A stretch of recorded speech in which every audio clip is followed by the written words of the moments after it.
نعم. بسم الله والصلاة والسلام على رسول الله وعلى آله وصحبه أما بعد. قال مؤلف رحمه الله كتاب الحج. نعم. بسم الله والصلاة والسلام على رسول الله أما بعد. Donc le cheikh dit chapitre du Hajj. نعم. والأصل فيه قوله تعالى ولله على الناس حج البيت من استطاع إليه سبيلا. Mais tu n'as pas mené un support. Donc le cheikh dit la base se trouve dans la parole d'Allah. Donc la base concernant le Hajj, l'obligation du Hajj, c'est dans la parole d'Allah où il dit et c'est un devoir envers Allah pour les gens qui ont la capacité de faire le Hajj. Sourate 3 verset 98. Donc ce verset montre quoi? L'obligation du Hajj. Et ça c'est connu, en tout cas il n'y a pas de divergence entre les savants concernant cela. C'est un pilier parmi les piliers de l'islam, c'est le 5e pilier. Et la suite du verset, le cheikh n'a pas cité, mais dans la suite, qu'est-ce qu'Allah dit? Waman kafara, celui qui va mécroire, Allah se passe largement des mondes. Ici, qu'est-ce que ça veut dire celui qui va mécroire? C'est-à-dire celui qui va nier. Donc il va nier le caractère obligatoire du Hajj qui est mentionné dans le verset là. Parce que kafara, ça veut dire aussi, parmi les sens, c'est le fait de renier quelque chose. Donc ici là, le cheikh cite ça pour nous montrer quoi? Le caractère obligatoire du Hajj. Naam. والاستطاعة أعظم شروطه وهي ملك الزاد والراحلة بعد ضرورات الإنسان وحوائجه الأصلية. Naam, donc le cheikh dit maintenant al-istita'a, donc la capacité en fait. Parce que dans le verset, on a dit quoi? On a dit pour ceux qui ont la capacité. Donc le cheikh va nous parler de ce que c'est. Il dit la capacité, ici c'est la plus grande condition, la plus grande des conditions. Donc s'il n'y a pas ça, le Hajj n'est pas quoi? Obligatoire. Maintenant, qu'est-ce que c'est? Quand on dit celui qui a la capacité, qu'est-ce que ça veut dire la capacité? Le cheikh dit c'est celui-là qui possède des provisions et le moyen de transport. Il a de la nourriture, il a de l'eau, il a le moyen de transport. Il dit après, n'est-ce pas, ses besoins de base et impératifs ou bien indispensables. C'est-à-dire que il a fait ses besoins de base indispensables, nécessaires, impératifs. Maintenant, s'il lui reste des sous, il lui reste de l'argent, et il peut, avec cet argent-là, aller faire le Hajj et revenir. Ici, il doit faire quoi? C'est obligatoire pour lui de faire le Hajj. Ici, les savants ont divergé concernant l'istita'a. La position du cheikh ici, c'est la position du jumhur, la majorité des savants. D'autres savants ont dit à l'istita'a, c'est am, c'est général. Ça veut dire quoi? Tout ce qui va, en fait, tout ce qui peut rentrer dans la capacité. Parce qu'il y a des gens, par exemple, il n'a pas le moyen de transport, mais il peut aller jusqu'à la Mecque en marchant. Quelqu'un qui est par exemple proche de la Mecque. Donc lui, on ne va pas dire, bon, comme tu n'as pas le moyen de transport, le Hajj ici n'est pas obligatoire, tu n'es pas dans la capacité. Non, il est dans la capacité parce qu'il peut marcher et il n'est pas loin de quoi? Il n'est pas loin de la Mecque. Et ça, c'est la vie qui est juste, c'est général en fait. La capacité ici, on ne peut pas restreindre ça à ces deux choses que le cheikh a citées. Ceux qui ont cité ça, ils se sont basés sur un hadith où on a posé la question au prophète Wama sabil. Parce que dans le verset, on dit Man istata'a ilayhi sabila. Donc on a posé la question au prophète. On dit qu'on a posé la question au prophète Wama sabil. Et le prophète a dit Azad wa rahila.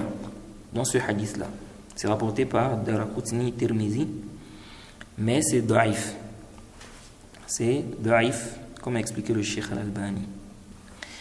Et la position que j'ai mentionnée là, ceux qui disent que c'est général, ce n'est pas seulement le moyen de transport et puis les provisions. Ça, c'est la position d'Ibn Jarir al-Tabari dans son tafsir lorsqu'il a expliqué ce verset-là. C'est la position de Ata parmi les salafs et Ibn Hazm aussi a soutenu ça. De là, une question se pose. Quelqu'un, il a les moyens pour faire le hajj. Il a le moyen de transport, il a les provisions, il a de quoi manger, tout ça. Aller et retour. Mais il n'a pas la capacité physique. Donc il ne peut pas aller physiquement. Par exemple, il a une maladie qui ne lui permet pas de faire le hajj. Et c'est une maladie dont on désespère, c'est-à-dire on n'espère pas la guérison en fait.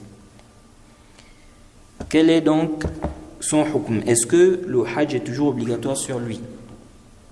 Ici les savants ont divergé. Certains savants ont dit ce n'est pas obligatoire. Et ça c'est la position de l'imam Malik. Et la majorité des savants dit que c'est obligatoire. Qu'est-ce qu'il doit faire celui-là? Il doit chercher obligatoirement quelqu'un qui va faire quoi? Qui va faire le hajj pour lui. Donc il a les moyens, il a les moyens de transport, tout, mais il n'a pas quoi? Il n'a pas la capacité physique. Il dit c'est obligatoire pour lui de chercher quelqu'un qui va faire le hajj, n'est-ce pas? À sa place. On va dire pour lui en fait. Et l'imam Malik lui voit que non, ce n'est pas obligatoire. Et le Jumhur s'est basé sur quoi? Sur le hadith d'Ibn Abbas qui est venu dans le Sahihain.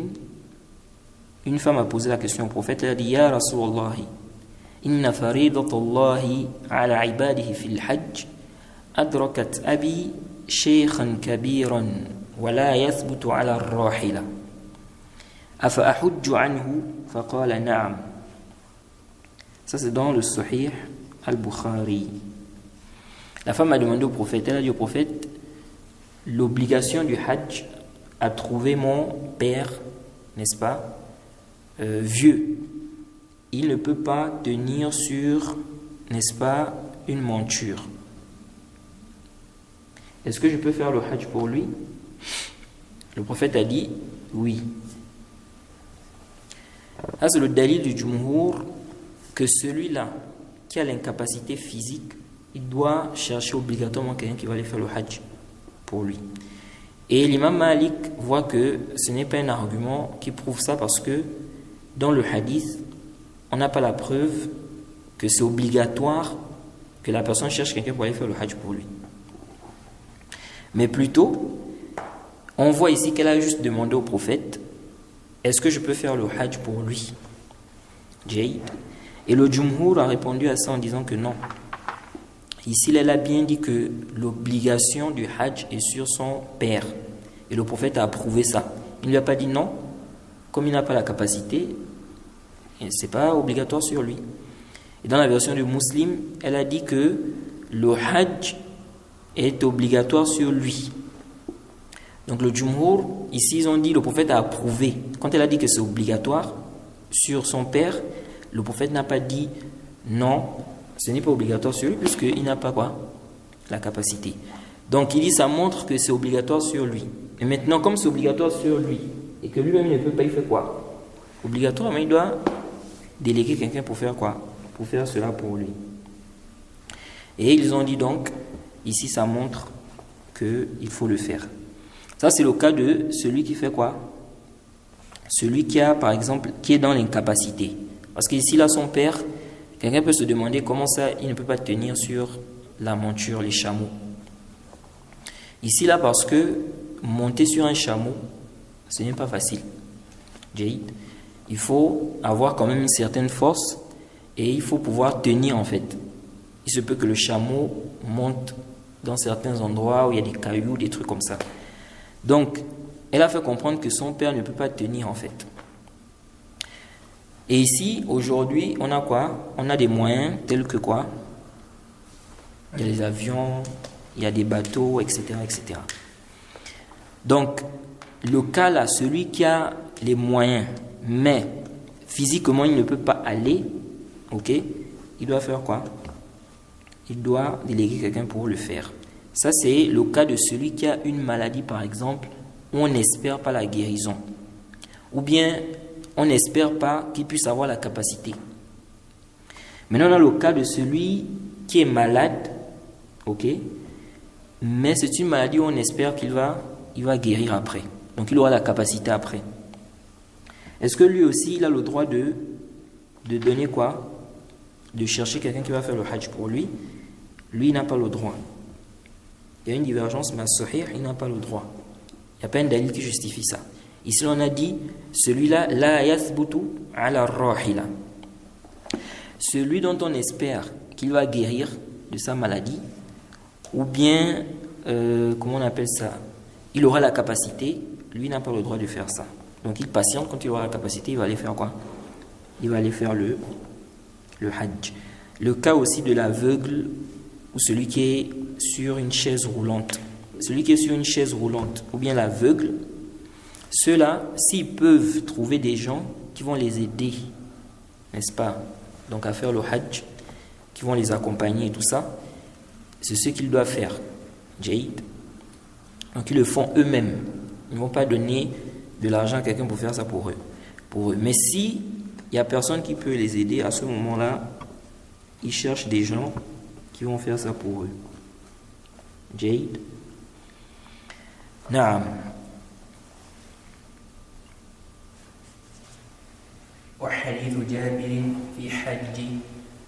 في حج النبي صلى الله عليه وسلم يشتمل على أعظم. Avant de continuer, tu as même sauté là.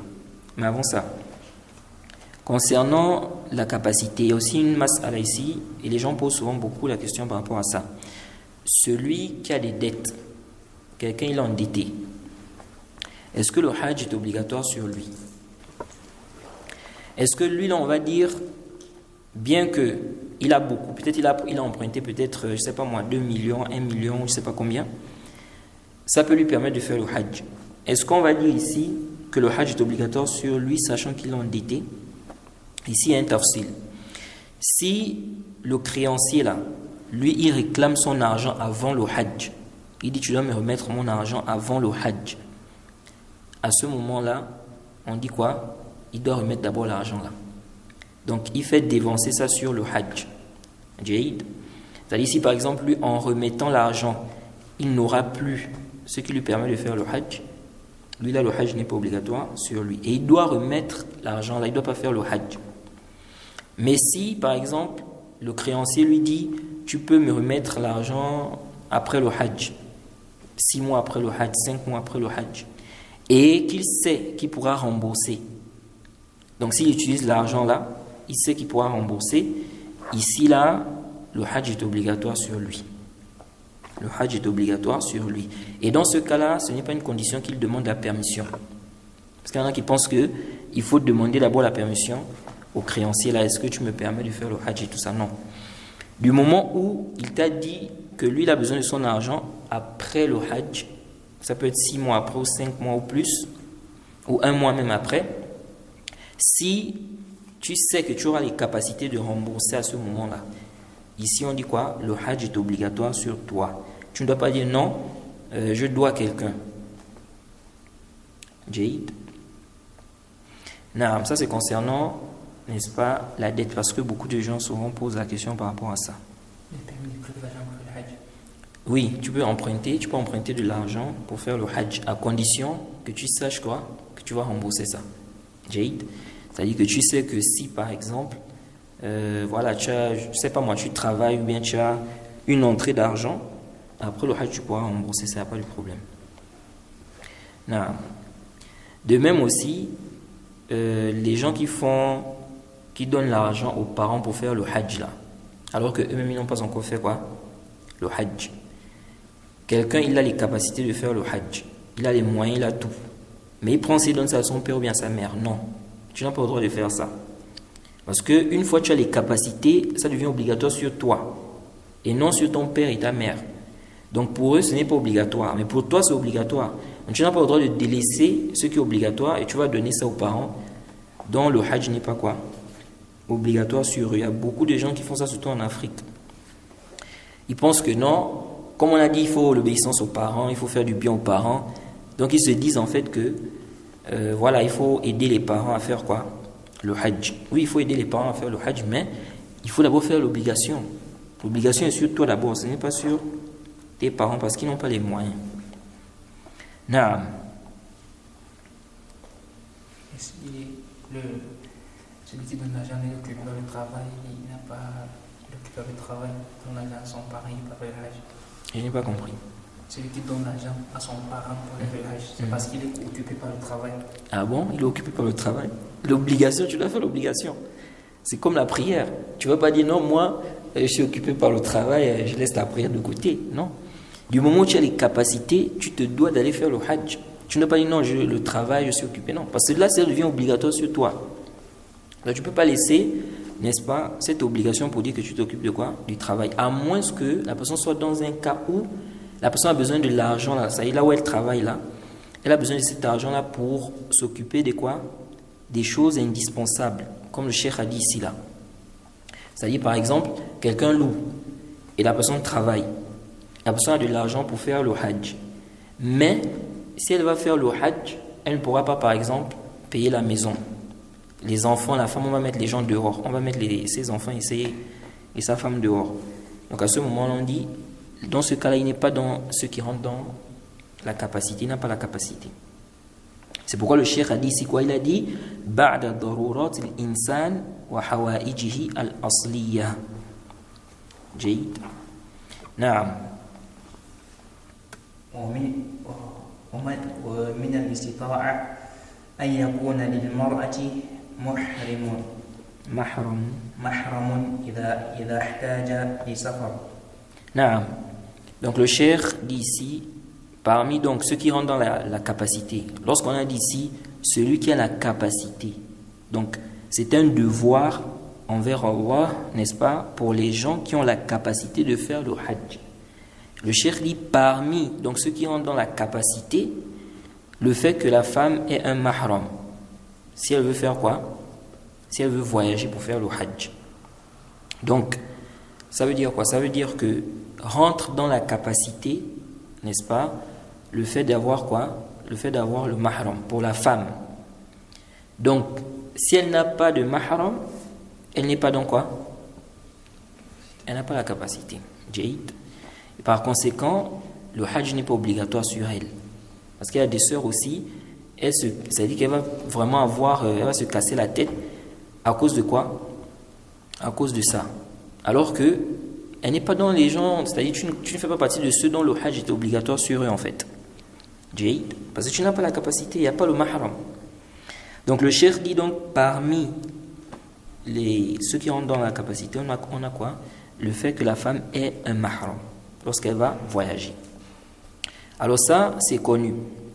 Mais ça, c'est pour une femme qui est dans un endroit où il faut qu'elle voyage. Mais une femme qui est proche de la Mecque, par exemple, elle n'a pas besoin de voyager. Celle-là n'aura pas besoin de quoi? De mahram. Jaïd. Alors la question du mahram de la femme, ça c'est connu. Plein de textes sont venus par rapport à ça.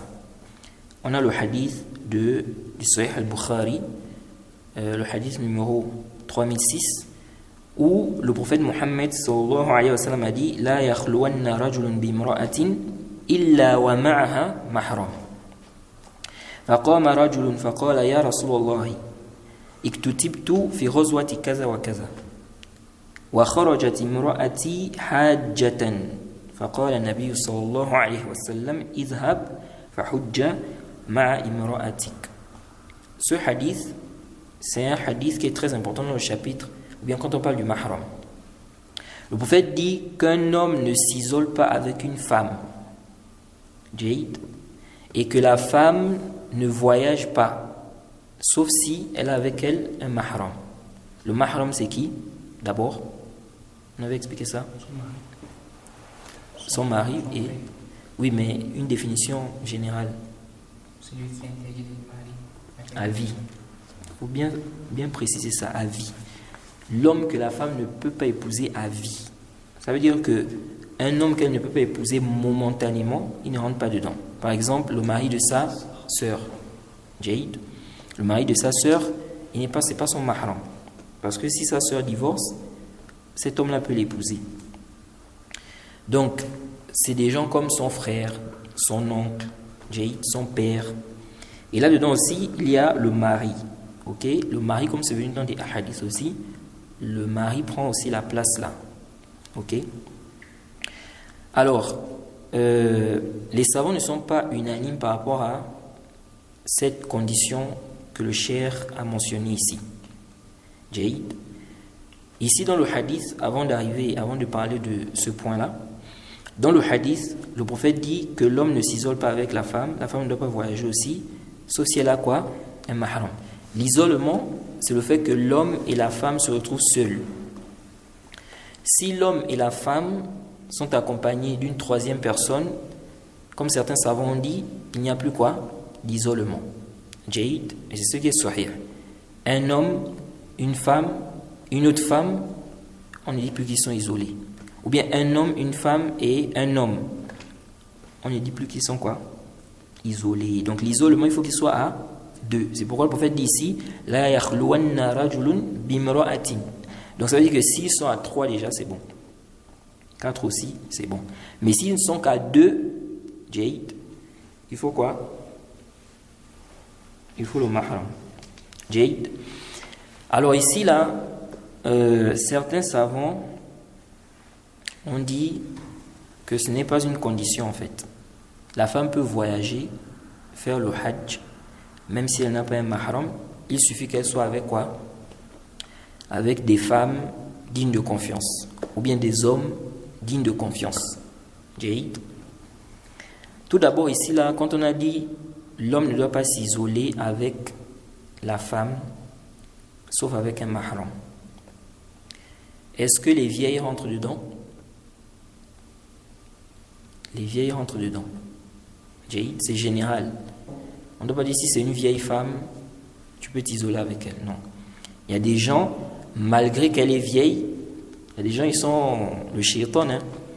Il va vouloir quoi? Il peut vouloir violer même une vieille femme.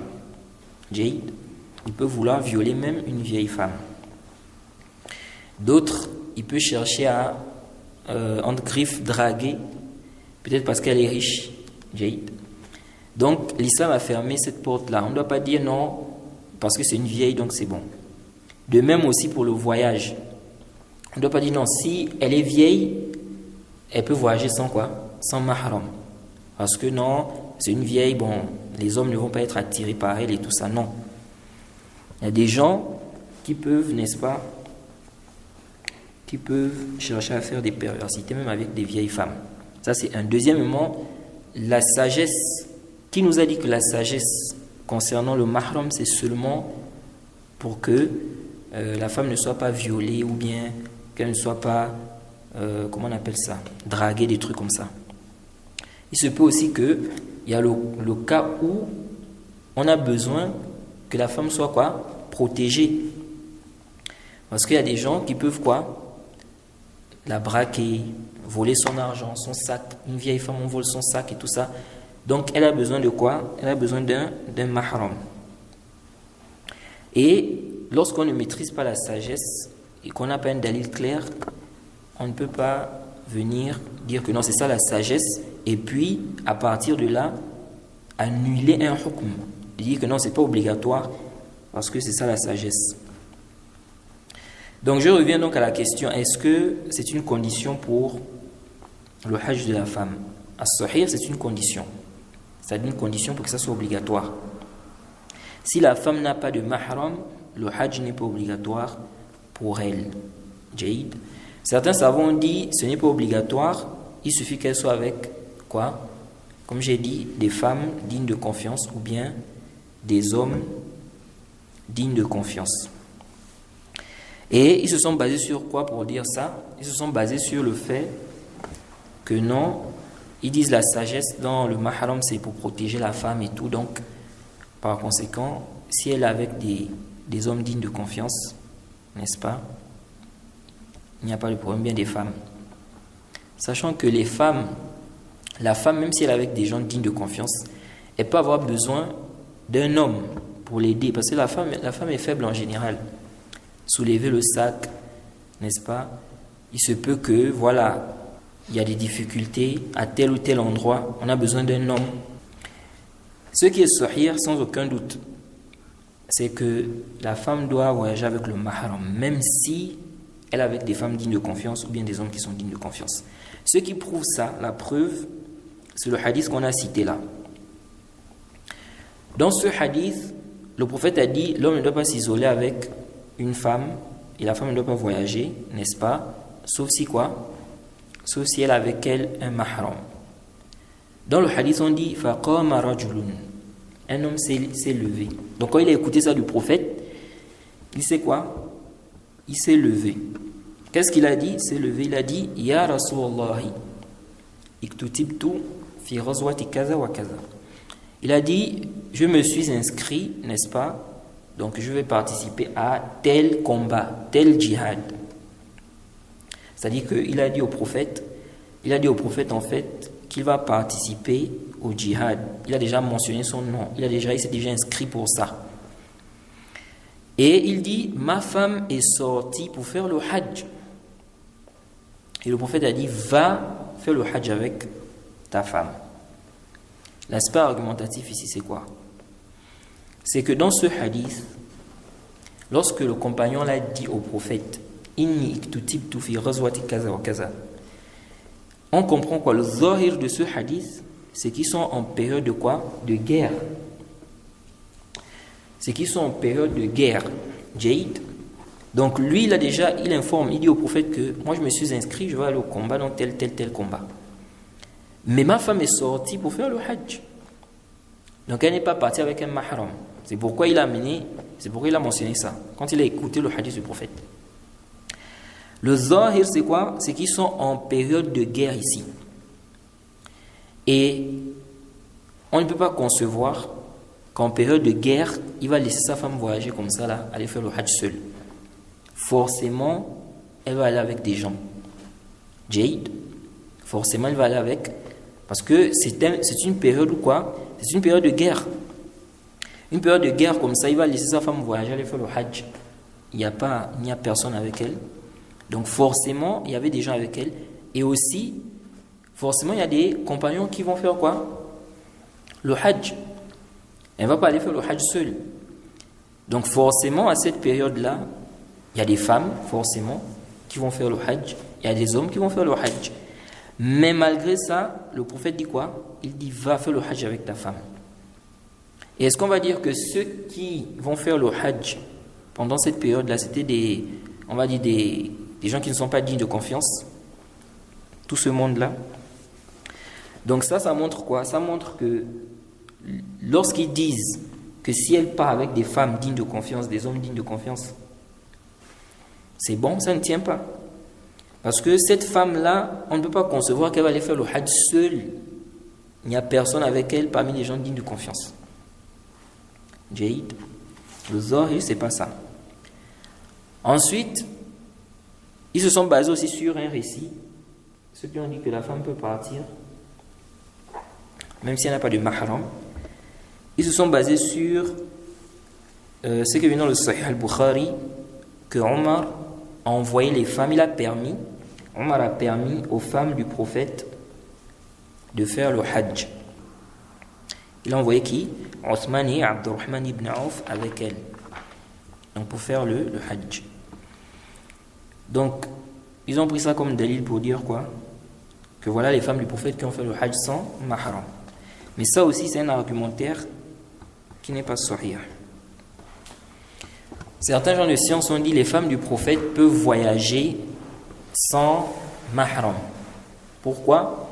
Parce que les femmes du prophète sont les mères des croyants. Jaïd, ce sont les mères des croyants. Donc ils ont dit, donc les croyants en réalité sont des maharim des femmes du prophète. Mais ça, c'est un argument en fait, ou une réplique, une réponse qui ne tient pas en fait. Pourquoi? Parce que lorsqu'on dit que les femmes du prophète sont les mères des croyants, c'est donc quoi? C'est dans l'interdiction de se marier avec elles. Ce n'est pas dans la mahramiyya. C'est pourquoi le Cheikh al-Islam, dans Minhaj al-Sunnah, il a expliqué ça. Que ici, c'est-à-dire qu'on dit que ce sont les mamans ou les mères. Lorsqu'on dit que ce sont les mères des croyants, c'est par rapport au nikah, c'est par rapport au mariage. Ce n'est pas par rapport à quoi? Que non, on est devenu des maharim, des femmes du prophète. Sinon, il aurait été permis de s'isoler avec les femmes du prophète. Jaïd. Or ça, ce n'est pas permis. Il aurait été permis de regarder leur visage, les cheveux. Donc ça montre que cette réponse-là, fihi nazar. Par contre, ce qu'on peut dire, c'est que ce texte, en réalité, ce n'est pas un texte qui est sarih. Ce n'est pas un texte qui est clair qu'elles ont fait ce voyage-là sans mahram. Parce que dans le hadith, on n'a pas dit elles ont voyagé sans mahram. Ce n'est pas venu comme ça. On dit que Omar a permis aux femmes du prophète de faire le hajj. Et il a envoyé Othman et Abdurrahman ibn Auf avec eux, bien avec elles. Avec elles. Où est-ce que dans ce hadith-là, il est dit qu'il n'y avait pas de mahram? Ce n'est pas sarih. Jaïd. Donc nous disons, il peut très bien y avoir des maharim avec elles. Le fait qu'on dise ici qu'on a envoyé Othman et puis Abdurrahman ibn Auf avec elle, ça ne veut pas dire qu'elle n'avait pas des maharim. Jaïd. Ça ne veut pas dire quoi? Qu'elle n'avait pas des maharim. Donc ce n'est pas un texte qui est clair. Si on avait dit dans le texte, elles ont voyagé sans mahram. Jaïd. Là oui. Mais on n'a pas dit ça. Comment on va laisser le texte qui est clair, où on dit que la femme ne doit pas voyager sans mahram? On prend un texte où on ne mentionne pas qu'elles ont voyagé sans mahram. Donc ce qui est sahih, c'est quoi? C'est que la femme doit voyager avec le mahram. Que ce soit pour le hajj ou quoi? Ou que ce soit pour un autre voyage. Si elle n'a pas de mahram, alors le hajj n'est pas obligatoire pour elle.